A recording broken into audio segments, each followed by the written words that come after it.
अगर मैं तुम्हें बोलूं कि ये पूरी दुनिया दो तरह के लोगों में डिवाइडेड है, पहले वो जो रियलिटी को जैसी दिखती है वैसा ही मान लेते हैं, और दूसरे वो जो ये समझ जाते हैं कि रियलिटी जैसी दिखती है वैसी होती नहीं है। हर इंसान अपनी आंखों से कम अपने बिलीफ से ज्यादा देखता है, और जिस दिन तुमने लोगों के बिलीफ को इन्फ्लुएंस करना सीख लिया, उस दिन से तुम उनकी लॉजिक, उनके चॉइसेस, उनके इमोशन, उनकी लॉयल्टी, उनके डर, उनका कॉन्फिडेंस, सब कुछ कंट्रोल करना सीख जाओगे। ये मैजिक भी नहीं है, ये हिप्नोसिस भी नहीं है, ये ह्यूमन बिहेवियर सिस्टम की, ह्यूमन ऑपरेटिंग सिस्टम की एक हिडन सेटिंग है। And let me tell you the most dangerous thing, इसका यूज हर रोज तुम्हारे ऊपर हो रहा है, बस तुम इसको नोटिस नहीं करते। अब जैसे तुमने टाइटल में देखा होगा 33rd डिग्री नॉलेज, दिमाग के अंदर सीक्रेट सोसाइटीज, इल्यूमिनाती और कोई हिडन रिचुअल्स या फिर कोई मैनिपुलेशन टेक्निक्स या कोई ऐसी मेंटल ऑर्गेनाइजेशन, ऐसी चीजें कोई दिमाग में चलने लग गई होगी, क्योंकि ह्यूमन ब्रेन को मिस्ट्री पसंद है। अगर किसी नॉर्मल चीज के आगे सीक्रेट लगा दो तो आधे लोग तो वैसे ही बिलीव कर लेंगे, और बाकी के आधे लोग ये प्रूव करने में लग जाएंगे कि भाई ये फेक है। दोनों ही सिचुएशन में कंट्रोल किसके पास गया? उसके पास जिसने नैरेटिव क्रिएट किया था। इसीलिए आज हम किसी ऑर्गेनाइजेशन की बात नहीं करेंगे, आज हम उस नॉलेज की बात करेंगे जिसका यूज हर पावरफुल इंसान करता है, चाहे उसने उसका नाम सुना हो या ना सुना हो। और उस नॉलेज का पहला रूल इतना पावरफुल है, इतना डेंजरस है कि अगर तुमने उसको एक बार समझ लिया तो तुम दुनिया को पहले की तरह कभी नहीं देख पाओगे। रियलिटी फैक्ट से कम और इंटरप्रिटेशन से ज्यादा बनती है। सोचो, दो लोग सेम ऑफिस में काम करते हैं, दोनों के बॉस भी सेम है, सैलरी भी सेम है, वर्कलोड भी सेम है, लेकिन एक घर जाकर बोलता है कि यार कैसी जॉब है, मेरी तो लाइफ ही बर्बाद हो गई, और दूसरा बोलता है कि जैसी भी जॉब है पर मैं कुछ सीख रहा हूं, मैं अपने आप को बिल्ड कर रहा हूं। सिचुएशन सेम थी, पर रियलिटी कैसे चेंज हो गई? क्योंकि इंसान इवेंट पर रिएक्ट नहीं करता है, वो उस इवेंट पर दिए गए अपने मीनिंग पर रिएक्ट करता है, और जिसने मीनिंग डिसाइड कर दिया उसने इमोशन डिसाइड कर दिया। इसीलिए दुनिया का सबसे पावरफुल वेपन इंफॉर्मेशन नहीं है, मीनिंग है। अगर किसी ने तुम्हारे फेलियर को लर्निंग का नाम दे दिया तो तुम वापस खड़े हो जाओगे, पर अगर उसी फेलियर को किसी ने इस बात का प्रूफ बना दिया कि तुम लूजर हो तो तुम वापस चलना ही भूल जाओगे, तुम कभी उठ ही नहीं पाओगे। इवेंट सेम था, बस लेबल चेंज हो गए। इसीलिए पावरफुल लोग फैक्ट से कम लड़ते हैं और फ्रेमिंग से ज्यादा लड़ते हैं। चाहे तुम कोर्ट में देखो, पॉलिटिक्स में देखो, बिजनेस में देखो, हर जगह ये चीज होती है। फाइट सच की नहीं होती है, फाइट इसकी होती है कि किसकी स्टोरी ज्यादा बिलीवेबल लगेगी। सच अक्सर बोरिंग होता है, पर स्टोरी एडिक्टिव होती है, और ह्यूमन ब्रेन सच से पहले कहानी खरीदता है।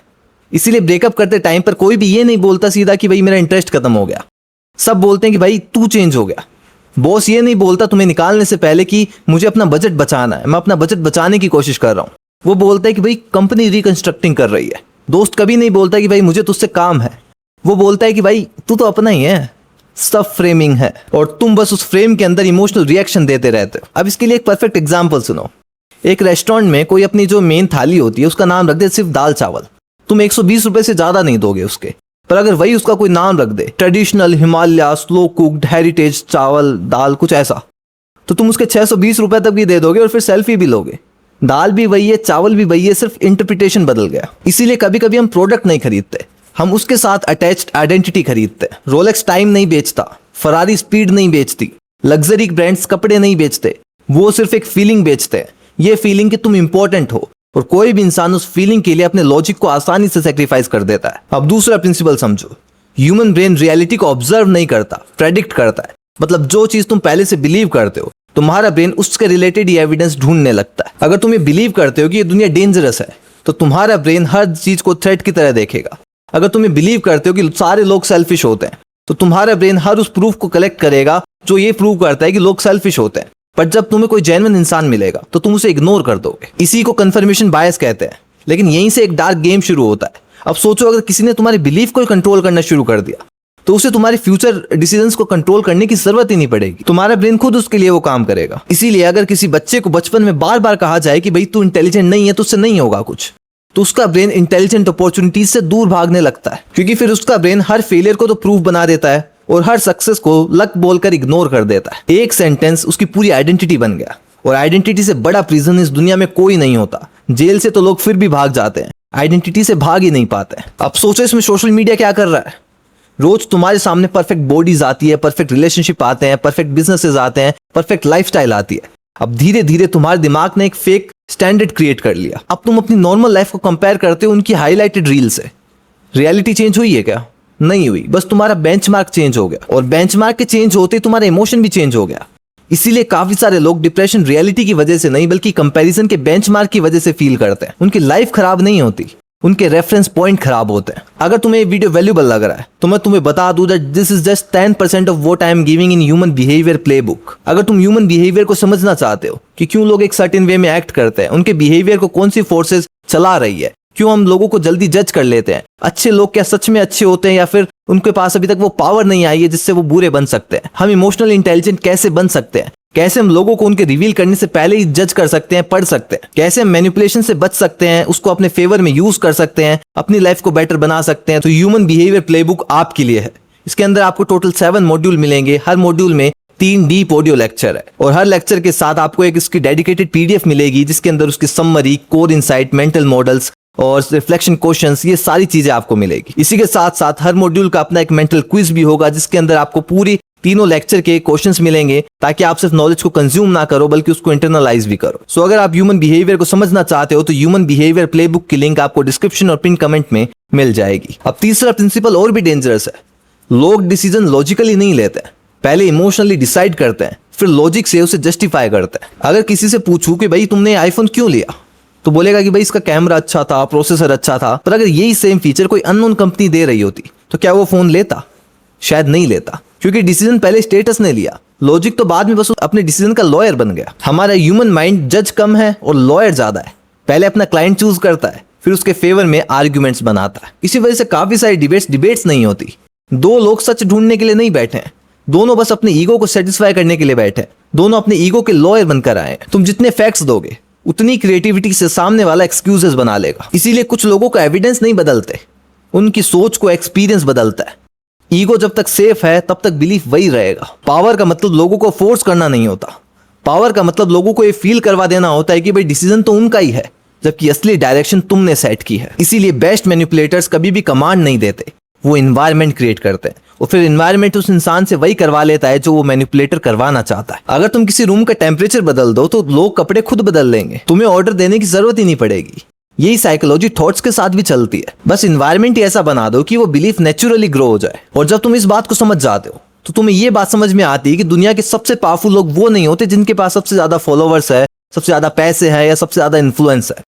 सबसे पावरफुल लोग वो होते हैं जो दूसरों के दिमाग में घर बना लेते हैं बिना उनकी परमिशन के। क्योंकि जिसने तुम्हारे दिमाग में परमानेंट जगह बना ली उसे तुम्हारे पॉकेट तक पहुंचने में बिल्कुल जोर नहीं आएगा। क्योंकि असली कंट्रोल कभी हाथ पकड़ने से नहीं आता, दिमाग के अंदर इनविजिबल स्क्रिप्ट लिखने से आता है। और सबसे खतरनाक पार्ट तो यह है कि ज्यादातर लोगों को ये रियलाइज ही नहीं होता कि उनकी लाइफ किसी और की लिखी हुई स्क्रिप्ट पर चल रही है। तुम सोचते हो कि चॉइसेस तुम्हारी है, ओपिनियंस तुम्हारे हैं, पर तुम्हारी हर चॉइस के पीछे किसी ना किसी ने पहले से एक फ्रेमवर्क इंस्टॉल कर दिया होता है। इसी को समझना ही वो 33rd डिग्री नॉलेज है। रियलिटी को फोर्स मत करो, रियलिटी के ऑपरेटिंग सिस्टम को समझो। इंसान की लाइफ का सबसे बड़ा प्रिजन दीवार नहीं होती बल्कि डेफिनेशन होती है। जिस दिन तुमने डिफाइन कर दिया कि सक्सेस का मतलब सिर्फ पैसा है, उस दिन करोड़ों लोग पैसे के पीछे ही सिर्फ भागने लग जाएंगे। जिस दिन तुमने ये डिफाइन कर दिया कि ब्यूटी का मतलब सिर्फ फेयर स्किन या फिर 6 पैक है, उस दिन लाखों लोग अपनी नेचुरल ब्यूटी से नफरत करने लगेंगे। जिस दिन तुमने डिफाइन कर दिया कि प्रोडक्टिव होने का मतलब बिजी रहना है, उस दिन फिर लोग पूरे दिन भागते रहेंगे, फिर रात को ये फील करेंगे कि यार कुछ अचीव ही नहीं हुआ। नोटिस करो, किसी ने तुम्हें चैन से नहीं बांधा है, सिर्फ शब्द बदले हैं और शब्दों ने तुम्हारी रियलिटी बदल दी। यही रीजन है कि दुनिया के सबसे इन्फ्लुएंशियल लोग इंफॉर्मेशन क्रिएट नहीं करते, वो लैंग्वेज क्रिएट करते हैं। लैंग्वेज सिर्फ कम्युनिकेशन का टूल नहीं है, ये परसेप्शन का एक सॉफ्टवेयर है। अगर मैं किसी आदमी को जिद्दी बोलूं तो तुम्हारे दिमाग में उसके लिए एक इमेज क्रिएट होगी, पर अगर मैं उसी आदमी को डिटरमाइंड बोलूं तो तुम्हारे दिमाग की जो इमेज है वो इंस्टेंटली चेंज हो जाएगी। अब आदमी वही है, हरकतें भी वही है, बिहेवियर भी वही है, बस लेबल चेंज हो गया और लेबल के साथ इमोशन भी चेंज हो गया। इसीलिए पावरफुल लोग अपनी वोकैबुलरी को काफी केयरफुली यूज करते हैं। वीक लोग फैक्ट्स को डिस्कस करते हैं, पावरफुल लोग डेफिनेशंस को डिस्कस करते हैं। अब एक चीज ऑब्जर्व करो, कभी कभी तुम किसी रूम में एंटर करते हो और तुम्हारी एनर्जी अचानक से 0 हो जाती है। कभी कभी तुम किसी इंसान से सिर्फ 10 मिनट बात करते हो और तुम्हारा कॉन्फिडेंस आसमान तक पहुंच जाता है। ये कोइंसिडेंस नहीं है, ह्यूमन बीइंग्स इमोशन को एब्जॉर्व करते हैं। हम सिर्फ इंफॉर्मेशन एक्सचेंज नहीं करते, हम इमोशनल स्टेट भी एक्सचेंज करते हैं। इसलिए अगर तुम रोज नेगेटिव और विक्टिम माइंडसेट वाले लोगों के साथ रहोगे तो धीरे धीरे तुम्हारा ब्रेन भी सर्वाइवल सिस्टम में शिफ्ट हो जाएगा। और अगर तुम उन लोगों के साथ रहोगे जो हर प्रॉब्लम को एक चैलेंज की तरह देखते हैं, तो बिना मोटिवेशनल स्पीचेस के भी तुम्हारी थिंकिंग चेंज होने लगेगी। इन्वायरमेंट तुम्हारे थॉट्स का एक साइलेंट एडिटर है। इसीलिए सबसे डेंजरस मैनिपुलेटर वो नहीं है जो झूठ बोलता है, सबसे डेंजरस मैनिपुलेटर वो है जो इन्वायरमेंट क्रिएट करता है। सोशल मीडिया एल्गोरिथम यही करते हैं, पॉलिटिकल कैंपेन्स यही करते हैं, न्यूज चैनल यही करते हैं, ब्रांड्स यही करते हैं। पहले तुम्हें रिपीट कर एक इमोशनल इन्वायरमेंट दिया जाता है, उसके बाद उस इन्वायरमेंट के हिसाब से कंक्लूजन तुम खुद निकाल लेते हो और फिर तुम सोचते हो कि मैंने खुद सोचा है, जबकि रियलिटी में तुमने सिर्फ उसकी कटाई की है जो तुम्हारे दिमाग में ऑलरेडी बोया जा चुका था। अब इस नॉलेज का सबसे डार्क एप्लीकेशन समझो। अगर तुम किसी इंसान की आइडेंटिटी बदल दो तो तुम उसका फ्यूचर बदल सकते हो, क्योंकि बिहेवियर विल पावर से नहीं आइडेंटिटी से निकलता है। अगर कोई इंसान खुद को लूजर मानता है तो वो अपॉर्चुनिटी को देखकर भी हेजिटेट करेगा, पर अगर वही इंसान खुद को डिसिप्लिन मानता है तो वो बिना मूड के भी काम करेगा। इसीलिए ये दुनिया तुम्हारे एक्शन को कंट्रोल करने की कोशिश कम करती है, तुम्हारी आइडेंटिटी को कंट्रोल करने की कोशिश ज्यादा करती है। तुम्हारे स्कूल्स तुम्हें लेबल देते हैं, तुम्हारी सोसाइटी तुम्हें लेबल देती है, तुम्हारे रिश्ते तुम्हें लेबल देते हैं कि तू इमोशनल है, तू एग्रेसिव है, तू एवरेज है, तुझसे कुछ नहीं होता, या फिर तू सब कुछ कर लेता है, और फिर तुम उन लेबल के अकॉर्डिंग ही अपने आप एक्ट करना शुरू कर देते हो। सबसे बड़ा मैनिपुलेशन वही होता है जहां पर खुद विक्टिम मैनिपुलेटर के काम को कंटिन्यू कर रहा है। अब एक अनकंफर्टेबल सवाल, तुम्हारे ओपिनियंस कितने तुम्हारे खुद के हैं? जो करियर तुम चाहते हो वो तुमने खुद कॉन्शियसली चूज किया था, या फिर ये सिर्फ कंपैरिजन का रिजल्ट है? जिस पार्टनर को तुम अट्रैक्टिव मानते हो, क्या वो तुम्हारा खुद का डिसीजन था या फिर सिर्फ सोशल कंडीशनिंग थी? जो लाइफस्टाइल तुम ड्रीम करते हो वो तुम्हारी खुद की डिजायर है, या फिर किसी इन्फ्लुएंसर ने तुम्हारे दिमाग में उसके वर्जन को एडिट किया है? ज्यादातर लोग अपनी पूरी जिंदगी दूसरों की डिजायर्स के पीछे भागते रहते हैं, और फिर जब वो डिजायर अचीव भी हो जाती है तब भी वो अंदर से काफी खाली फील करते हैं, क्योंकि उन्होंने अपनी जिंदगी को जीता ही नहीं, सिर्फ किसी और की स्क्रिप्ट को परफॉर्म किया है। यहाँ एक और प्रिंसिपल समझना बहुत जरूरी है। ह्यूमन ब्रेन सर्टेनिटी के लिए फ्रीडम तक को सेक्रीफाइस कर देता है। इसीलिए लोग डिफिकल्ट सच से बचने के लिए कंफर्टेबल झूठ को चूज करते हैं। इसीलिए इतने कल्ट्स बनते हैं, इसीलिए फेक गुरु इतने फेमस हो जाते हैं, इसीलिए लोग ब्लाइंडली किसी आइडियोलॉजी को फॉलो करने लगते हैं। क्योंकि इंडिपेंडेंट थिंकिंग बहुत एक्सपेंसिव है, उसमें डाउट है, अनसर्टेनिटी है, रिस्पॉन्सिबिलिटी है। लेकिन बोरोड थिंकिंग काफी कंफर्टेबल है, बस फॉलो करते जाओ, कोई सवाल मत करो। और इंसान का दिमाग कंफर्ट को ही सर्वाइवल समझता है। इसी वजह से अगर तुम रियलिटी को शेप करना चाहते हो तो तुम्हारा पहला टारगेट दुनिया नहीं होना चाहिए, अपना ऑपरेटिंग सिस्टम होना चाहिए। हर बिलीफ को क्वेश्चन करो, हर इमोशन के पीछे की मीनिंग को पकड़ो, हर डर से ये पूछो कि ये मेरा खुद का एक्सपीरियंस बोल रहा है, मेरा खुद का ओपिनियन बोल रहा है, या फिर किसी और की प्रोग्रामिंग बोल रही है। हर डिजायर से पूछो कि अगर दुनिया में कोई नहीं देख रहा होता क्या फिर भी मुझे ये चीज चाहिए होती? ये क्वेश्चन काफी सिंपल लगते हैं, लेकिन ये तुम्हारे दिमाग की इनविजिबल कोडिंग को एक्सपोज कर देते हैं। और याद रखना, रियलिटी को शेप करने का मतलब हवा में महल बना देना नहीं होता।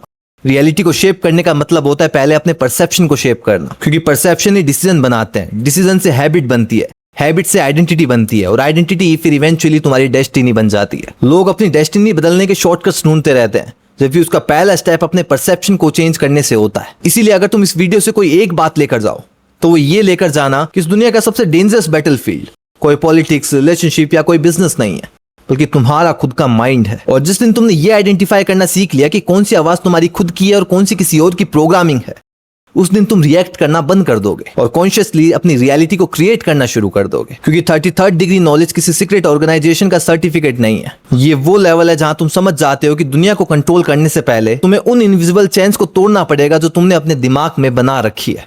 सो ये था मेरा आज का वीडियो। अगर ये वीडियो तुम्हें रिलेटेबल और वैल्यूएबल लगा तो इसे लाइक करके चैनल को सब्सक्राइब कर लीजिए। और मैं फिर से रिपीट कर दूं, ये वैल्यू 10% भी नहीं है जो मैंने ह्यूमन बिहेवियर प्लेबुक में दे रखी है।